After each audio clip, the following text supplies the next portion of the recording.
Dengan alasan mengatasi wabah pandemi atau KLB, kejadian luar biasa. Tiba-tiba WHO bisa menjadi tuan di negeri kita.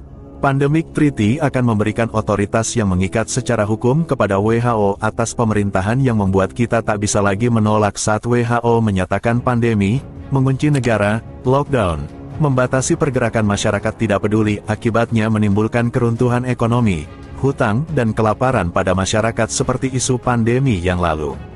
Apalagi dengan telah disahkannya Undang-Undang Kesehatan yang baru, yakni Undang-Undang Nomor 17 Tahun 2023 yang isinya menguatkan hal di atas. Sehingga menimbulkan banyak keresahan di masyarakat, bahkan akan menjadi alat sempurna bagi WHO untuk menjadi tuan di negeri kita dengan dalih KLB ataupun wabah begitu pandemi treaty ini resmi dijalankan. Bila ini terjadi, WHO Pandemi Treaty dengan Undang-Undang Kesehatan yang baru tahun 2023 justru semakin akan memuluskan WHO sebagai kaki tangan elit global untuk menguasai negeri kita dengan biaya super murah, karena tanpa perang, cukup hanya dengan isu kesehatan. Seperti kata pepatah, maju kena mundur pun kena. Kita sudah menyaksikan bagaimana pandemi yang lalu telah menguntungkan asing dari semua segi dan rakyat menderita. Pandemi lalu kita dipaksa berhutang pada asing, sehingga asing bisa untung besar dari bunganya. Asing juga untung dari obat-obatan, alat PCR, vaksin dan kebutuhan lainnya yang kita beli dari asing.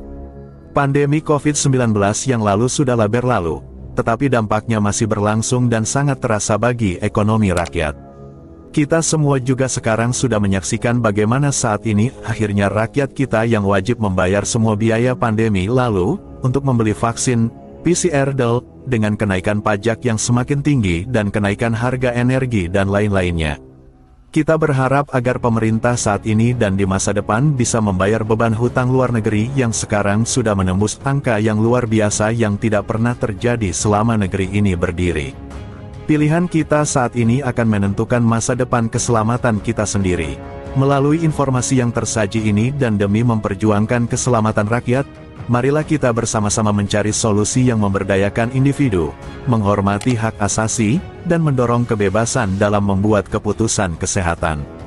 Kebebasan dan kesehatan ada di tangan kita, karena hingga Mei tahun 2024, negara-negara berdaulat masih memiliki pilihan untuk menarik diri dari inklusi dan persetujuan Organisasi Kesehatan Dunia, WHO. Kita pun wajib mengusahakan agar pemerintah berkomitmen untuk tidak menandatangani perjanjian internasional apapun mengenai pencegahan dan kesiapsiagaan pandemi yang ditetapkan oleh Organisasi Kesehatan Dunia, WHO, kecuali perjanjian ini telah disetujui melalui referendum publik. Masyarakat harus dibekali secara benar tentang apa dan bagaimana dampak dari perjanjian pandemi apapun yang dapat berdampak pada mereka. Dan rakyat diberikan hak untuk memberikan suaranya mengenai apakah negeri kita harus menandatangani perjanjian tersebut, sebelum pemerintah menandatangani perjanjian ini demi memperjuangkan keselamatan rakyat sebagai hukum tertinggi. Ingatlah kembali petua bijak Tuhan tidak akan mengubah nasib sesuatu bangsa sebelum bangsa itu mengubah nasibnya. Janganlah melihat ke masa depan dengan mata buta. Masa yang lampau adalah berguna sekali untuk menjadi cermin besar daripada masa yang akan datang. Jangan sampai kita kurang percaya diri sebagai bangsa, sehingga kita menjadi bangsa copy-paste, bangsa asing.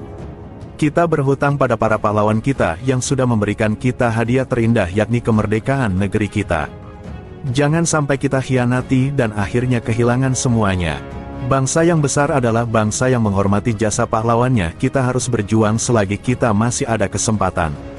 Merdeka atau mati.